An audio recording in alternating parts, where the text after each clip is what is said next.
Life in the medieval world was hard. For most people, it was a life of constant work just to get by. You worked the land, you served a lord, and you prayed for a good harvest, because a bad harvest meant hunger. And hunger was a constant threat, a shadow that hung over everyone who wasn't born a noble. There was no safety net, no government program to help you if your crops failed or if you got sick. If you couldn't work, you couldn't eat. It was that simple, and that's where theft began. For many, it wasn't a choice made out of greed. It was a choice made out of desperation. Imagine watching your children grow thin.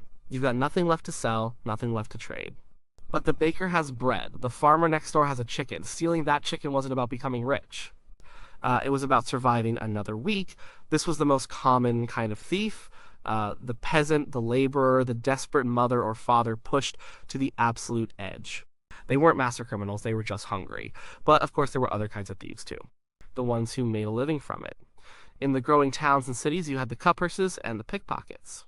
These were people with quick hands and sharp eyes. They moved through crowded market squares looking for a heavy coin purse hanging from a merchant's belt. A quick slice with a small knife, and the purse was gone. They relied on the chaos of the crowd to disappear. They were professionals, in a way. This was their trade, their skill. They weren't starving, but they saw an easier way to live than honest labor. Then there were the burglars, the ones who came in the night. They were bolder. A medieval home wasn't a fortress. A wooden shutter could be pried open. A simple lock could be picked. They would slip into a home while a family slept, looking for anything of value. A silver cup, a good wool cloak, preserved meats, or a small stash of coins. This was a riskier game. If you were caught inside someone's home, things could get violent very quickly. Homeowners were well within their rights to kill an intruder on the spot. No questions asked. And out on the roads, you had the highwaymen. These were the most feared thieves. The roads that connected towns were often little more than dirt tracks through thick forests and empty countryside. They were lonely, dangerous places. Highwaymen, often working in small gangs, would hide in the woods and wait. They preyed on travelers, merchants, and anyone who looked like they might be carrying something valuable. They were armed, often with clubs, knives, or sometimes even swords. An encounter with a highwayman could end in robbery, a brutal beating, or death. But what all these thieves had in common was that they were operating in a world without a police force. There were no detectives, no crime scene investigators. Justice was a much more local and immediate thing. If someone stole your chicken, you didn't call the constable and file a report. You and your neighbors took matters into your own hands. This was the system of the hue and cry. If you saw a crime happening or discovered you'd been robbed, you were expected to shout. Yell, "Stop, thief," at the top of your lungs, and everyone, absolutely everyone, who heard that cry was legally obligated to stop what they were doing and give chase. The baker would drop his dough, the blacksmith his hammer, the farmer his plow. The entire community would turn into a mob, chasing the suspect through the fields and streets. To ignore the hue and cry was a crime in itself. You could be fined for not joining in. This was the first step in medieval justice. It was raw, public, and community-driven. It wasn't about carefully gathering evidence, it was about catching someone in the act, or at least catching them while they were still running. A thief's biggest enemy wasn't a clever detective. It was the collective eyes, ears, and legs of their own neighbors. The whole world was the police, and getting caught was just the beginning of the nightmare. So you've been caught. The hue and cry worked. A dozen angry villagers have you pinned to the ground. Your heart is pounding. Your escape is over. What happens now? The first thing to understand is that evidence, as we know it, didn't really exist. There was no fingerprinting, no DNA analysis. The justice system ran on much simpler, more brutal principles. The best evidence was being caught red-handed.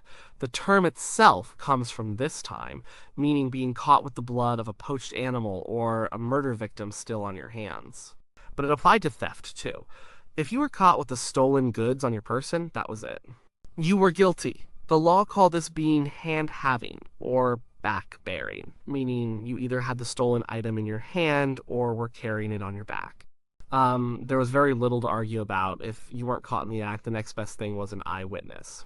If a respected member of the community swore they saw you steal a pig, the court would take their word for it. Your reputation was everything. A person with a good name had a much better chance of being believed than a known drunkard or troublemaker. This is where the social aspect of medieval life became so important. If your neighbors already disliked you, if you were an outsider or had a reputation for being lazy or dishonest, you were the first person they'd suspect. An accusation could stick simply because people were ready to believe the worst of you. Once you were captured, you weren't taken to a modern police station. Small villages might not have a dedicated jail. You could be thrown into a cellar, a barn, or a local lockup, which might just be a small, filthy cage in the middle of the village square. You'd be on display for everyone to mock and jeer at. Sometimes you were just tied to a post or put in temporary stocks. The goal wasn't comfort, it was to hold you until you could be brought before the law. The person in charge of this was usually a local official. In a village, this might be the reeve or a constable. These weren't trained police officers. The reeve was often a peasant chosen by the lord of the manor to oversee the village's work. The constable was a local man appointed to keep the peace. Their job was simply to hold the suspect and present them to the court. The journey to court could be long and humiliating. You'd be marched, often in chains or with your hands tied, to the nearest town where a court was being held. People would come out of their homes to stare at you, to shout insults. It was a public shaming before any trial even began.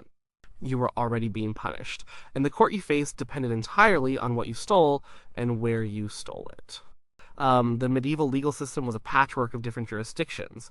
For the smallest of crimes, like stealing a handful of grain from your lord's field, you might face the manor court. This was the lord's private court, presided over by his steward. It dealt with local disputes and the enforcement of the lord's rules. Justice here was swift and personal. The lord or his representative was the judge, jury, and executioner all rolled into one. For more serious thefts, you'd go to a royal court. These were run by judges appointed by the king, who traveled a circuit from town to town. A more formal affair, but no less terrifying for the accused. Here, the crime wasn't just against the victim, it was a crime against the king's peace. And the king did not take kindly to people disturbing his peace. Regardless of the court, the odds were stacked against you. You had no right to a lawyer. You were expected to speak for yourself, to defend yourself against the accusations. Imagine standing, dirty and probably bruised from your capture, in front of a powerful lord or a stern royal judge, trying to argue your innocence. The accuser would tell their story. Witnesses would tell theirs. And then it was your turn. If you were well-spoken and had a good reputation, you might have a chance. If you were a poor, illiterate peasant stuttering in fear, you were probably doomed. This was the process of getting caught. It was fast, public, and biased. It wasn't about finding the truth through careful investigation. It was about reinforcing social order through fear and swift, community-led action. Once the system had you in its grip, it was very, very hard to get out. Standing before a medieval court was a terrifying experience. There was no presumption of innocence. You were there because people thought you were guilty, and it was up to you to prove them wrong. And the ways of proving your innocence were, to our modern minds, bizarre and horrifying. For much of the early medieval period, the courts relied on something called trial by ordeal. The thinking was this: if a human court couldn't figure out the truth, they would leave it to God. God, they believed, would not let an innocent person suffer. He would perform a miracle to show their innocence. It was a divine judgment, a direct appeal to heaven. There were several types of ordeal. One of the most common was ordeal by fire. In this ordeal, the accused would have to carry a piece of red-hot iron for a set number of paces, usually 3. Or they might have to pluck a stone from a cauldron of boiling water. After the ordeal, their hand was bandaged and sealed. 3 days later, the priest would unwrap it. If the wound was healing cleanly without infection, God had declared them innocent. If it was festering and infected, which it almost always was in that age of poor hygiene, they were guilty. The pain was immense, but the real test came in the days that followed, waiting to see if God would save you from a septic wound. Another common method was ordeal by cold water. The accused would be tied up, thumb to opposite big toe, and thrown into a river or lake that had been blessed by a priest. If they sank, the pure water was accepting them, and they were declared innocent. They would be quickly pulled out, hopefully before they drowned. If they floated, the holy water was rejecting them. They were guilty. Of course, the human body is naturally buoyant. Floating was the most likely outcome. So, the very act of survival was a sign of guilt. These ordeals were deeply serious rituals overseen by priests. They were steeped in religious ceremony, with prayers and fasting beforehand, but they were also a brutal and arbitrary way to decide a person's fate. Your life depended not on evidence, but on how your body reacted to trauma or the physics of water displacement. Over time, people, including the church itself, began to doubt the fairness of ordeals. In 1215, the Pope officially forbade priests from participating in them, and the practice slowly died out in favor of a system we might recognize the jury. But a medieval jury was not like a modern one. It wasn't made up of 12 impartial strangers who knew nothing about the case. It was the exact opposite. A jury was a group of local men, usually 12, who were chosen because they did know the people involved. They were from the same village or town, they knew your reputation, your family, your history. They were expected to investigate the matter themselves, talk to people, and come to a verdict based on their local knowledge. So they were more like a panel of witnesses and judges combined. So if you were a thief with a bad reputation, the jury was likely to find you guilty before you even opened your mouth. If you were a well liked member of the community, they might give you the benefit of the doubt even if the evidence was strong. Justice was deeply personal and social, and as you stood there defending yourself, you might notice some people getting treated differently. There was a strange loophole in the system called benefit of clergy. Originally, this meant that members of the clergy, like priests or monks, could not be tried in a secular royal court. They had the right to be tried in a church court, which was far more lenient and crucially could not use the death penalty. But the definition of clergy became broader over time. It came to include anyone who could read. The test was simple. The accused was given a Bible and asked to read a specific passage. It was almost always the same verse, Psalm chapter 51, verse 1, which begins, Miserere me, Deus, or Have mercy on me, O God. This became known as the neck verse because reading it could save your neck from the noose. So a thief who had learned to read, perhaps in a monastery school, could claim benefit of clergy. He'd read the verse and his case would be moved to the church court. There, he would likely face a punishment like penance or maybe branding, but he wouldn't hang. An illiterate thief who stole the exact same thing would have no such luck. He would face the full, brutal force of the secular court. It was a stark example of how justice was not blind. It depended on who you were, who you knew, and whether you had the good fortune to be able to read a single line of Latin. The trial, then, was a perilous event. Whether you faced a trial by ordeal, a jury of your neighbors, or hoped to save yourself with the neck verse, the system was not designed to protect the accused. It was designed to enforce a rigid social order and make an example of those who stepped out of line. If the court found you guilty, your fate was sealed, but death was not the only outcome. In fact, for many lesser thefts, the goal of the punishment was not just to cause pain, but to inflict public humiliation and permanently mark you as a criminal. Medieval justice was a public performance, and the punishment was the main event. It was designed to be a deterrent, a gruesome spectacle that would warn anyone else who might be thinking of stealing. One of the most common punishments was the stocks, or the pillory. These were simple wooden contraptions set up in the most public place in town, usually the market square. The stocks held your ankles, forcing you to sit on a low bench. The pillory was worse. It held your head and hands, forcing you to stand, bent over and helpless. Being put in the pillory was not just uncomfortable, it was dangerous. You were completely at the mercy of the crowd, and the crowd was encouraged to participate. People would come to jeer, to spit, to hurl insults. They would throw whatever they had on hand. This could be rotten fruit and vegetables, mud, animal dung, or dead rats. It was a way for the community to vent its anger. But it could also turn deadly. People threw rocks and stones. A person in the pillory could be blinded, suffer broken bones, or even be killed by the mob. They were locked in place, unable to even shield their face. They just had to endure it. Even if you survived, the social damage was immense. Everyone in your town, your neighbors, your family had seen you in your most vulnerable and shamed state. You were a public spectacle. The memory of that humiliation would follow you for the rest of your life. It was a form of social death. If your crime was a bit more serious, or if you were a repeat offender, you might face physical mutilation, also known as maiming. The logic behind this was a brutal form of an eye for an eye. The punishment should fit the crime literally. For a thief, the offending body part was the hand. So, a common punishment for theft was to have a hand chopped off. This was done publicly, often with a butcher's cleaver or an axe. There was no anesthetic. The stump would be cauterized with a red-hot iron or dipped in boiling tar to stop the bleeding. The pain would have been unimaginable, and infection was a constant threat. But the punishment didn't end when the wound healed. Losing a hand was a life sentence.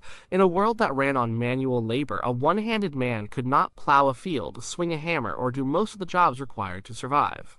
You were permanently disabled, unable to provide for yourself or your family. You were forced to become a beggar, dependent on the charity of others. And your missing hand was a permanent, visible sign of your crime. Everywhere you went, for the rest of your life, people would know you were a thief. They would see your stump and shun you. The punishment was not just the act of cutting off the hand, it was the lifetime of poverty and shame that followed. Another form of permanent marking was branding. This was also done with a red-hot iron. A thief might be branded with the letter T on their thumb, the palm of their hand, or even their cheek. It was a quick, searing moment of agony, but the scar it left was forever. Like the loss of a hand, the brand was an indelible mark of your criminal past.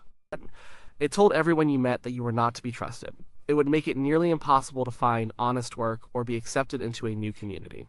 And of course, there was whipping. The accused would be tied to a post or the back of a cart and whipped on their bare back. The number of lashes would be determined by the severity of the crime. This was another public event. The cart would be slowly dragged through the town, stopping at key intersections so the whipper could lay on more lashes for a new audience. The point was pain and shame. The scars on your back would be a permanent reminder of your crime, even if they weren't as visible as a brand on your face.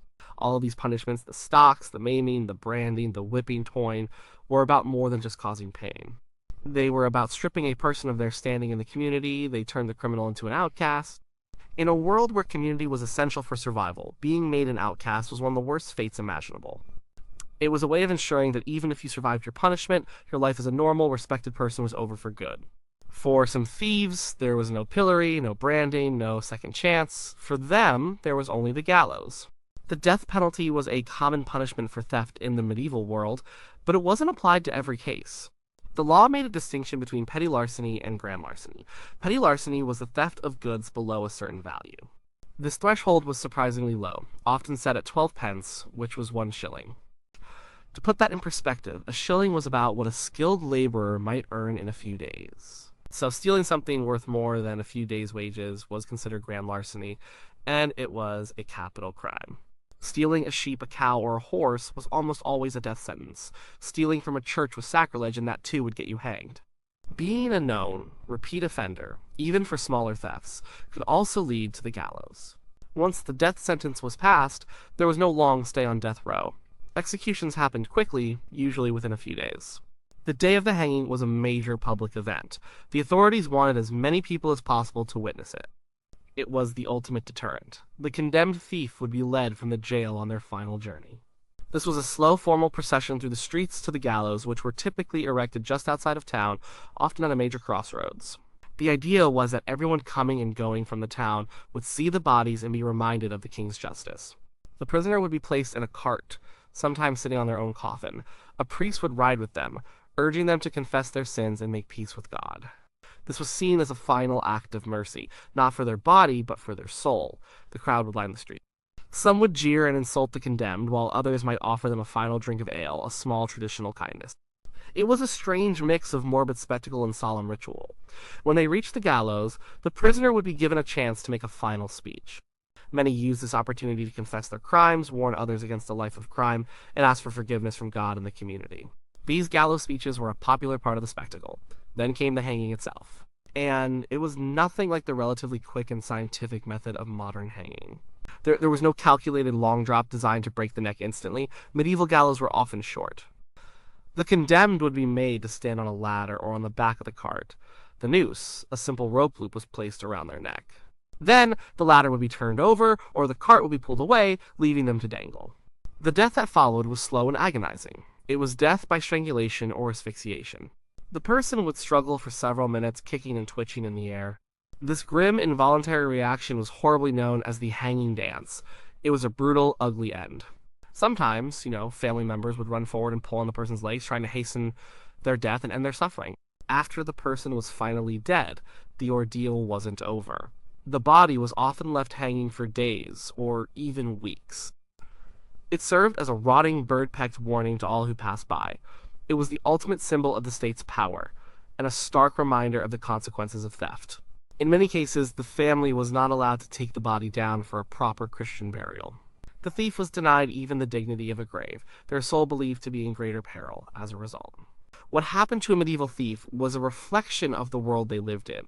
It was a world where life was cheap and property, especially the property of the wealthy and powerful, was sacred. Justice was not about rehabilitation. It was about retribution, order, and terror. From the moment of the hue and cry to the final, choking moments on the gallows, the system was designed to do one thing: make an example of the thief.